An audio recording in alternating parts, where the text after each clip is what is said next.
के अलावा दोस्तों उत्तर वेद काल में जाति आधारित वर्ण व्यवस्था फेमस हो गई। तो जातिवाद के कारण एक विशेष वर्ग का आपको धार्मिक कार्यों पे प्रभुत्व बढ़ गया, यानी इसका इम्पैक्ट जो था ना एक विशेष वर्ग का, अगर हम कहें तो ब्राह्मण वर्ग का। क्यों? क्योंकि अगर धार्मिक कार्य कराना होता था तो पहले हम लोग ब्राह्मण के पास जाते थे, लेकिन उस समय ब्राह्मण केवल वही होता था ऋग्वेद के समय जिसके पास वेदों का ज्ञान होता था, जिसके पास ज्ञान हो वेदों का। और इसके अलावा ब्राह्मण ग्रंथ जो लिखे जाते थे, क्या बोलते हैं, सीधा सीधा समझ लो वेदों का ज्ञान होता था। लेकिन अब ब्राह्मण वो कहलाते थे जिनके पास ज्ञान हो चाहे ना हो, लेकिन उन्होंने ब्राह्मण कुल में जन्म ले लिया तो वो ब्राह्मण कहलाते थे और ये पूजा पाठ करवाने लगे। आज के समय में भी दोस्तों जो ब्राह्मण कुल में जन्म लेते हैं उनके पास वेदों का बहुत अच्छा ज्ञान होता है, ये आप मान के चलिएगा, क्योंकि वो उस कुल में जन्म ही लिए हैं जहाँ पे ये वातावरण हो। लेकिन बहुत ऐसे भी अब होते हैं जो ब्राह्मण तो हैं लेकिन कुल से, लेकिन ज्ञान का, वेदों का उनके पास ज्ञान का अभाव हो। तो ऐसा नहीं है कि वेदों का ज्ञान सभी को नहीं है, लेकिन कुछ लोग हैं जिनको ज्ञान नहीं है वेदों का, लेकिन वो भी ब्राह्मण है। और वो लोग अगर यज्ञ करवाएंगे तो लोगों की, उनकी आस्था क्या हुई, उनका जो ट्रस्ट था लोगों का, ये ब्राह्मणों लोगों पर से हटने लगा। एक जातिवाद की प्रथा हुई और वो इन धर्मों पे आस्था को क्या किया, कम कर दिया। किन धर्मों पे? ऋग्वेद के द्वारा जो वैदिक धर्म था या हिंदू धर्म बोलिए, उस समय के धर्म को सनातन धर्म या हिंदू धर्म बोला जाता था। ऋग्वेद का सनातन धर्म सबसे फेमस और सबसे प्रसिद्ध और सबसे अच्छा था, और ये हम लोगों को मानना भी चाहिए और इसी को फॉलो करना चाहिए, क्योंकि ऋग्वेद में हमेशा स्त्री पुरुष के बराबर की बात की गई है। कर्म के आधार पे वर्ण विभाजन किया गया है, मंत्रों का उच्चारण, और देवताओं को हम लोगों से मिलाने का बात किया गया है। वैसे मंत्र, वैसे यज्ञों का उच्चारण किया जाता था, ऐसे यज्ञ किए जाते थे जो कि लोगों को सामाजिक रूप से मिलाते थे। उत्तर वैदिक काल में ये सभी चीज़ें धीरे धीरे खत्म होने लगी और एक क्रांतिकारी घटना हुई, लोहे का आविष्कार से लोहे के औजार बनाना। लोहे के औजार बनाने से क्या हुआ कि कृषि कार्य बढ़ने लगा। कृषि कार्य बढ़ने की वजह से जितने भी जंगल थे वो काटे जाने लगे और पशुओं की मदद से कृषि कार्य होने लगा। तो अब उत्तर वेद काल में होता क्या था सर? उत्तर वैदिक काल में एक प्रथा चली थी और वो फेमस प्रथा हो गई बलि प्रथा। इसमें पशु बलि दिया जाता था हर एक कोई भी अनुष्ठान, हर एक कोई यज्ञ से पहले, यज्ञ के बाद एक बलि को, एक मतलब कोई भी जानवर को आप क्या कहते हैं, उस समय यज्ञ में बलि दिया जाता था। यज्ञ के बाद, यज्ञ में नहीं, जो आज भी होता है पूजा के बाद कहीं कहीं जहाँ बलि प्रथा है वहाँ बलि दी जाती है। लेकिन उस समय पशुओं की इतनी ज़्यादा आवश्यकता हो गई थी कृषि कार्य के लिए कि उन्हें यज्ञ में जो बलि दी जाती थी जानवरों की वो उचित नहीं लगने लगा लोगों को, और वो लोग बलि प्रथा की निंदा करने लगे, बलि प्रथा को गलत बताने लगे। ये सभी कारण था कि लोगों की आस्था उत्तर वैदिक काल में, धार्मिक आस्था खत्म होने लगी और लोग एक नए धर्म की खोज की ओर चल दिए। ऋग्वेद में आपने क्यों जन्म लिया, क्यों मरण हुआ, क्यों सामाजिक परेशानी है, क्यों हम एक दूसरे से लड़ते हैं, क्यों हम बीमार होते हैं, ये सभी सवाल दिमाग में आते थे। ऋग्वेद में इसका जवाब था, उत्तर वैदिक काल तक आते आते इसके सवाल के जवाब खत्म हो गए और इन्हीं सवालों की खोज में निकल पड़े बहुत सारे लोग, जैसे कि हमारे महावीर स्वामी, जैसे कि हमारे गौतम बुद्ध, ये सभी जब अपने इन सवालों की खोज में बैठे, चले निकलने कि भाई आदमी क्यों मरता है, आदमी क्यों जन्म लेता है, बीमार क्यों होता है, लड़ता क्यों है, परेशान क्यों रहता है, क्यों भोग विलास में लिप्त रहता है, क्यों वो एक दूसरे की सहायता नहीं करता है, क्यों इतना जटिल जीवन है, इतना कॉम्प्लेक्स लाइफ स्टाइल क्यों है, इन सभी के सवालों के जवाब खोजने वो लोग निकल पड़े और हुआ उदय नए नए धर्मों का। और हम अब बात करेंगे पहले धर्म जैन धर्म के बारे में आज हम चर्चा करेंगे। जैन धर्म के बारे में, तो जैन का अर्थ होता है जीन, जैन बना है जीन शब्द से, जिसका अर्थ होता है विजेता, जिसका अर्थ होता है विजेता। विजेता मतलब जिन्होंने अपने मन पे, अपने इंद्रियों पे और अपने काया पे विजय प्राप्त कर ली हो। मतलब जो अपने मन को कंट्रोल कर सकता हो, अपने इंद्रियों को, इंद्रियां मतलब त्वचा, नाक, कान, जीभ, आपने स्वादिष्ट खाना खाते हो वो ज़रूरी है, लेकिन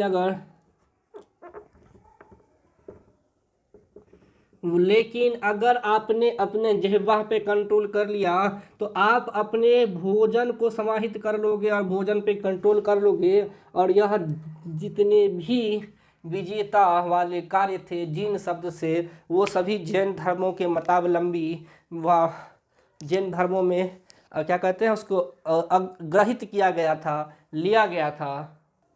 जैन धर्म में कुल 24 तीर्थकरों का उल्लेख है। तीर्थकरों का मतलब जो जैन धर्म के संचालक थे, जो जैन धर्म को मानने वाले और जैन धर्मों के उत्थान के लिए, इन धर्मों को आगे बढ़ाने के लिए जो प्रवर्तक थे वो तीर्थकर कहलाते थे। और पहला था ऋषभदेव, दूसरा अजीतनाथ, इस तरह से बहुत सारे हैं, संभव संपार्थ जितने याद नहीं रखने हैं आपको। पहला दूसरा के बाद हम सीधे चलते हैं 22वां पे अरिष्टनेमी, और चौथा के बाद 23वां पार्श्वनाथ, 24वां थे महावीर जो अंतिम जैन तीर्थकर थे, महावीर स्वामी।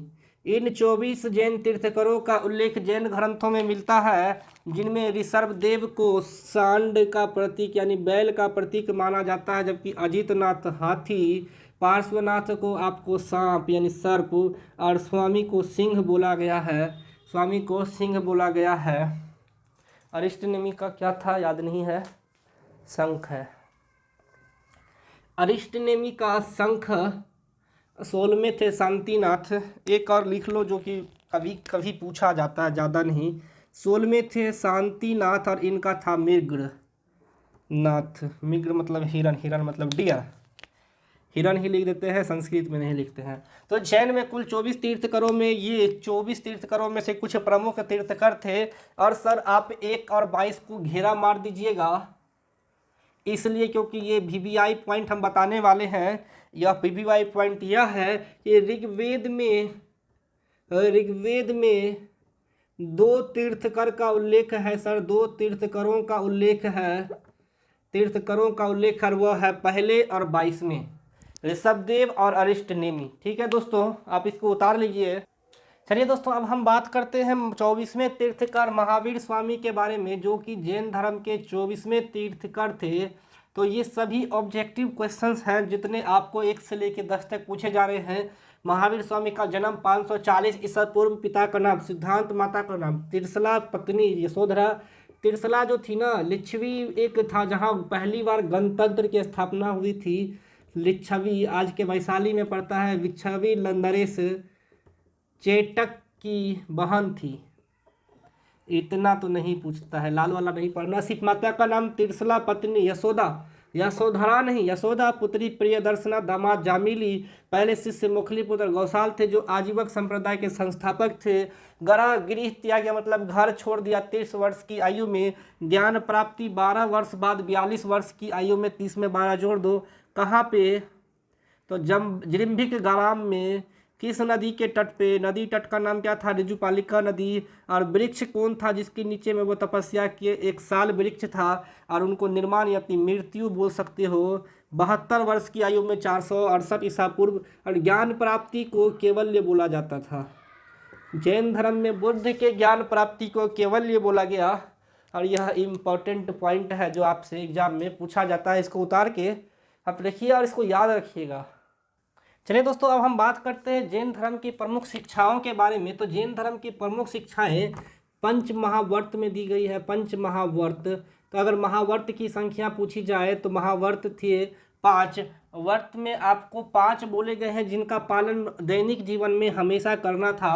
अहिंसा, सत्य, अपरिग्रह, असत्य, ब्रह्मचर्य। यानी कि आप हत्या नहीं करो, लड़ाई नहीं करो, ये सभी अहिंसक काम है, नहीं करो।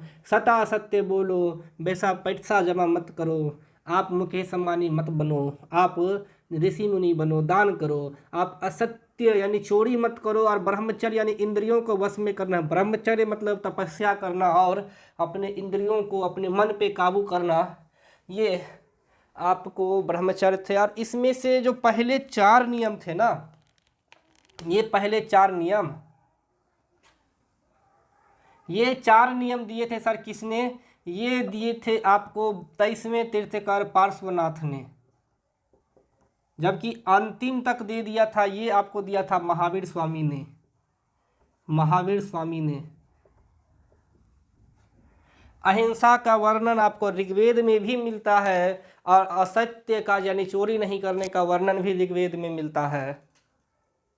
इसके अलावा जैन धर्म की शिक्षाओं में 7 शील व्रत थे। 7 शील व्रत आप सिर्फ ये क्वेश्चन के रूप में याद रखिएगा, क्योंकि इस शील व्रत का नाम नहीं पूछा जाता है। और जबकि 10 लक्षण थे। लक्षण तो सिंपल था, चोरी नहीं करेंगे, सत्य बोलेंगे, लड़ाई नहीं करेंगे, संपत्ति जमा नहीं करेंगे, आपको झूठ नहीं बोलेंगे, वही सत्य सदा बोलेंगे।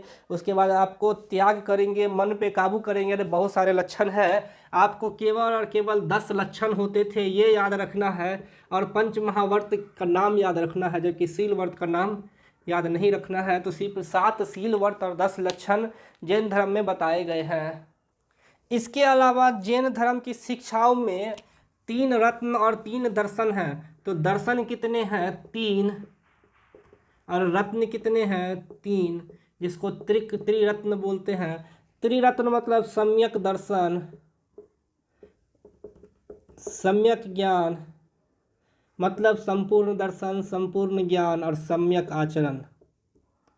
ये तो नाम याद मत रखिएगा, लेकिन याद रखिएगा क्या कि रत्न कितने थे? 3। दर्शन कितने थे? जैसे स्यायवाद, एकांतवाद, अनेकता, बहुरूपतावाद। जैन धर्म पुनर्जन्म में विश्वास करता था कि नहीं, एक क्वेश्चन आता है। तो इसके बाद जैन धर्म की शिक्षाओं में जैन धर्म ने पुनर्जन्म को स्वीकारा है और बोला है कि हाँ पुनर्जन्म होता था, और कर्मवाद को भी स्वीकारा है। कर्मवाद मतलब दैनिक काम, और कहा है कि जन्म और मृत्यु कर्मवाद का ही एक रूप है। आदमी का जन्म लेना और मृत्यु होना कर्मवाद का रूप है। इन्होंने इसको स्वीकारा है। शुरुआत में जैन धर्म में मूर्ति पूजा नहीं होती थी, लेकिन जब 24वें तीर्थंकर का निर्वाण यानी मृत्यु हो गया, उसके बाद वहाँ के जो अनुयायी थे ना, इन 24वें तीर्थंकर की मूर्तियाँ बनाकर पूजा करने लगे, जो अभी भी प्रचलित है। तो मूर्ति पूजा आरंभ में नहीं थी, आरंभ में मना किया गया था, लेकिन जब महावीर स्वामी का निर्वाण हो गया तो बाद में शुरू हो गया। ठीक है, तो इसके बाद इन्होंने विश्व को बोला है क्या? विश्व को, निर्माता को ईश्वर है, ये मना किया गया है। मतलब ईश्वर विश्व के निर्माण करता है। जैन धर्म में इसको स्वीकारा नहीं गया है, लेकिन विश्व शाश्वत है। विश्व शाश्वत है मतलब किसी एक के द्वारा संचालित है, वह इस पर चर्चा की गई है। मतलब ईश्वर को तो नहीं माना गया है, लेकिन हाँ किसी एक ऐसी शक्ति को माना गया है जो विश्व के संचालक के रूप में कार्य करता है। अब चलिए दोस्तों, हम जैन धर्म के विकास की बात करते हैं। क्या फंस रहा है यार? जैन धर्म के विकास की बात करते हैं। जैन धर्म के विकास, तो सर जैन धर्म के विकास के लिए महावीर स्वामी ने एक जैन संघ की स्थापना की थी। महावीर स्वामी ने एक जैन संघ की स्थापना की थी, जिसके 11 अनुयायी थे, और यह अनुयायी आपस में अलग अलग गंधर कहलाते थे। अलग अलग, सॉरी, आपस में नहीं। तो 11 गंधरों में विभक्त था जैन संघ। कितना? 11 गंधरों में। तो पूछा जाता है क्या कि गंधर्व क्या थे? तो सर एक तरह का संघ था, एक तरह का संघ था जिसके 11 अनुयायी थे, और प्रत्येक अनुयायी अपने आप में एक गंधर्व कहलाते थे। इसमें एक महिलाओं गंधर्व का उल्लेख है, महिला गंधर्व, जिसका नाम था चंदना। यानी कि जैन संघ में महिलाओं की प्रवेश की अनुमति थी, तो इससे पता चलता है हाँ थी। और महावीर स्वामी की मृत्यु के समय जो गंधर्व था, जीवित जो गंधर्व बचा हुआ था, उसका नाम था सुधर्मन। ठीक है। गंधर कुछ नहीं, अनुयायी यानी कि फॉलोअर्स कहते हैं, अनुयायी को फॉलोअर्स बोलते हैं। चलिए दोस्तों, अब हम बात करते हैं जैन साहित्य के बारे में। तो जैन साहित्य को आगम कहा जाता था। आगम जैन साहित्यों का नाम होता था। प्रारंभ में जैन साहित्य जो आगम होते थे अर्ध मगधी, मगध में एक भाषा थी उस समय, मगध एक जनपद था, मगध एक जनपद था जिनमें भाषा चलती थी मगधी। और प्रारंभ में अग्ध मगधी भाषा में जैन साहित्य लिखे जाते थे। चूँकि यह अग्ध मगधी भाषा कठिन थी पढ़ने और बोलने में, तो जनमानस की भाषा यानी जो जनता उस समय बोलती थी, प्राकृतिक भाषा, प्राकृत, जैन साहित्य बाद में प्राकृत में लिखा जाने लगा। इसके अलावा दक्षिण में कन्नड़, उत्तर में संस्कृत और मध्य में शेरसेनी, ये 3 भाषाएं हैं। इन 3 भाषाओं में आपको जैन साहित्य लिखा गया। और भद्रबाहु द्वारा कल्पसूत्र में, जिसमें कि सभी तीर्थकरों का जीवन चरित्र है, सभी तीर्थकरों का जीवन चरित्र है, ये आपको भद्रबाहु द्वारा कल्पसूत्र में लिखा गया। और कल्पसूत्र किस भाषा में है? संस्कृत भाषा में है। जबकि भगवती सूत्र जैन साहित्य है जिसमें महावीर स्वामी के जीवन पे प्रकाश डाला गया है, जीवन पर प्रकाश डाला गया है। ठीक है दोस्तों, तो ये रहे जैन साहित्य के प्रमुख भाग। तो जैन धर्म के दोस्तों प्रचार प्रसार की बात करें तो महावीर स्वामी के समय जैन धर्म अपने चरम पे था। महावीर स्वामी के समय जैन धर्म जो था, महावीर स्वामी के समय जैन धर्म का सर्वाधिक विकास हुआ, और सर्वाधिक लोगों तक, जनमानस तक अगर जैन धर्म पहुंचा तो उसका सबसे बड़ा योगदान महावीर स्वामी को जाता है। इसने पहले जामिली जो इसके पहले शिष्य बोले जाते हैं, क्योंकि ये परिवार में इनके दामाद थे, किनके? महावीर स्वामी के। ये पहले शिष्य माने जाते हैं। अगर किसी संप्रदाय की बात की जाए, जैसे आजीवक संप्रदाय, तो संप्रदाय में जो पहला शिष्य बना था वो बना था मोखलीपुत्र गोसाल, मोखलीपुत्र गोसाल, जो आजीवक संप्रदाय के संस्थापक थे, फाउंडर थे, संस्थापक थे। तो ये आजीवक संस्थापक जो थे ना आजीवक संप्रदाय के, इन्होंने भी महावीर स्वामी से प्रेरित होकर जैन धर्म के विकास में अपना योगदान दिया। जामिल ने भी दिया। ठीक है। इसके अलावा अगर कुछ राजा थे, जैसे बिंबिसार, मगध के राजा बिंबिसार, चेटक, अजातशत्रु,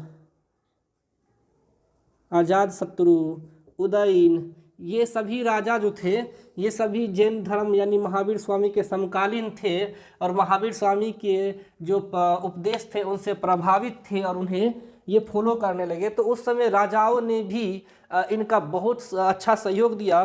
सम्राट अशोक का भी आप नाम ले सकते हैं, इन्होंने भी जैन को बहुत संरक्षित किया। चूँकि ये ब्राह्मणों के प्रभाव से, यानी ब्राह्मणों का इम्पैक्ट इन पे नहीं के बराबर था, इन राजाओं पे, तो ये स्वतंत्र थे। ये ब्राह्मणों को भी उतना ही वैल्यू देते थे जितना जैन धर्म के लोगों को देते थे। इसीलिए इनके समय जो है जैन धर्म बहुत अच्छे से फला फूला और बहुत लोगों तक पहुंचा। जैन धर्म थोड़ा कठिन था, वो हम आपको लास्ट में पढ़ाएंगे। अब हम राजा की वंशावली की बात करें तो राष्ट्रकूट, गंग राजवंश, चोल राजवंश, कलिंग राजा खारवेल, ये सभी जो थे इन जैन धर्मों को मानने वाले थे। जैन मतावलंबी थे। मतावलंबी मतलब जैन धर्मों के अनुयायी या जैन धर्मों को मानने वाले थे। और ये सभी ने जैन धर्मों के प्रचार प्रसार में अपना सहयोग किया है। कलिंग राजा खारवेल ने तो उदयगिरी में एक गुफा का निर्माण कराया। उदयगिरी में एक गुफा का निर्माण कराया। किनके लिए? जैन ऋषियों के लिए, जहाँ वो रह सकते थे, तपस्या कर सकते थे। कलिंग राजा खारवेल ने उदयगिरी में एक गुफा का निर्माण। इसके अलावा दोस्तों गंग राजा राजमल चतुर्थ थे। ये गंग राजा थे, गंग वंश के राजा थे राजमल चतुर्थ। इसका एक मंत्री था चामुंड राय। इस चामुंड राय ने 974 ईस्वी में एक जगह है कर्नाटक, जहाँ कर्नाटक के श्रवणबेलगोला, कर्नाटक के श्रवण बेलगोला एक जगह है जहाँ पे आपको ये जो चंद्रगुप्त मौर्य थे वो भी वहाँ पे निर्वाण प्राप्त किए थे। वहाँ गए, तपस्या में अन्न जन त्याग दिए, जिन धर्म को मानने वाले थे, और वहीं पे उनकी मृत्यु हुई थी चंद्रगुप्त मौर्य की, जो हम पढ़ाएंगे। श्रवण बेलगोला में गंगवंश के राजा के मंत्री चामुंड राय ने गोमतेश्वर की मूर्ति बनाई। गोमतेश्वर की मूर्ति बनाई। उस समय वो सबसे ऊंची मूर्ति थी गोमतेश्वर, जो कि एक बाहुबली जिन की मूर्ति है, बाहुबली। और आपने तो महिष्मति का नाम सुना ही होगा, जिसके राजा थे बाहुबली। तो ये वो वही बाहुबली नहीं है, ये जैन धर्म से संबंधित एक बाहुबली जिन थे। उन्हीं के स्मरण में गोमतेश्वर की मूर्ति बनाई गई 974 ईस्वी में चामुंड राय के द्वारा। कहाँ? कर्नाटक के श्रवण बेलगोला में, ये याद रखिएगा। तो दोस्तों अब हम बात करते हैं जैन संगीतियों की। कुल 2 जैन संगीतियाँ हुई थी टोटल। हम आपको प्रथम जैन संगीति की बात करते हैं, जो 322 ईसा पूर्व में पाटलिपुत्रा में, जिसकी अध्यक्षता स्थूलभद्र ने की थी। इस जैन संगीति में जो जैन संघ था वो 2 भागों में बट गया। पहला भाग कहलाया दिगंबर और दूसरा भाग कहलाया श्वेतांबर। अंबर का मतलब होता है वस्त्र, तो दिग मतलब नंगा, अंबर मतलब वस्त्र। तो सीधा सा मतलब है कि दिगंबर जो दिशाओं को ही वस्त्र मानते थे, मतलब कपड़े नहीं पहनते हैं, दिशाओं को वस्त्र मानते थे, ये कपड़े नहीं पहनते थे, ये कट्टर जैन धर्मी होते थे। जैन कट्टरता से पालन करते थे जैन धर्म का। तो ये आपको श्वेत वस्त्र पहनते थे। ये जैन धर्म में कट्टर पालन नहीं होते थे, ये जैन पालक होते थे लेकिन कट्टर पालक नहीं होते थे। इसके अलावा आपको ये महावीर स्वामी को अपना ईश्वर मानते थे। कौन? दिगंबर महावीर स्वामी को अपना ईश्वर मानते थे, जबकि श्वेतांबर अपना आदर्श मानते थे। किसको? महावीर स्वामी को आदर्श मानते थे। इन कहते थे, दिगंबर लोग कहते थे क्या, कि हम जो है केवल्य प्राप्त कर लिए हैं, ज्ञान प्राप्त कर लिए हैं, भोजन जरूरी नहीं है, भोजन आवश्यक नहीं। यहाँ भोजन आवश्यक है, लिख दीजिएगा कि भोजन आवश्यक नहीं था दिगंबर लोगों के लिए, श्वेतांबर लोगों के लिए भोजन आवश्यक था। अगर द्वितीय जैन संगीति की बात की जाए तो यह 513, कहीं कहीं पे 526 ईसा पूर्व का उल्लेख है। जगह है वल्लभी, गुजरात। जिला है काठियावाड़ जिला के वल्लभी, गुजरात में। अध्यक्ष थे देवर्दी क्षमा सरवन। तो द्वितीय जैन संगीति में बस इतना ही पूछता है। अब कुछ इम्पोर्टेंट जैन पॉइंट हम पढ़ लेते हैं। तो सर, जैन धर्म में जो है ना, प्रारंभ में स्तूप का निर्माण होता था, जहाँ पे लोग निर्वाण प्राप्त करते थे तो उन पे एक स्तूप बना दिया जाता था इस तरह का, और उन स्तूपों पे उनके कुछ महत्वपूर्ण जो ज्ञान होते थे उनको अंकित किया जाता था। बाद में ये मूर्ति पूजक बन गए, और मूर्ति पूजन करने के बाद ये लोगों ने मंदिरों का निर्माण करना शुरू कर दिया। किन्होंने? जैनों ने। इन्हीं में एक मथुरा कला है। जैन मंदिर निर्माण में एक कला है मथुरा कला। मथुरा कला सबसे प्रसिद्ध जैन कला है मंदिर निर्माण की, और ये बार बार पूछा जाता है कि जैन मंदिरों के निर्माण किस कला पे आधारित हैं, तो वो होता है मथुरा कला पे। इतने पूछते हैं। चलिए दोस्तों, अब हम बात करेंगे सबसे लास्ट पॉइंट, भारत में जैन मंदिर कहाँ कहाँ हैं जो प्रसिद्ध हैं। एक तो हम आपको इतिहास में पढ़ा चुके हैं, माउंट आबू का जैन मंदिर। माउंट ज्योग्राफी में पढ़ाया, सॉरी, जहाँ पे हमने पर्वत पहाड़ी पढ़ाए थे। तो अरावली की सबसे ऊंची शिखर माउंट आबू, और यहीं पे हमने बोला था जैन मंदिर है जिसका नाम क्या है सर? दिलवारा। तो इससे और भी बहुत सारे जैन मंदिर है। चलिए दोस्तों, अब हम उसकी चर्चा करेंगे।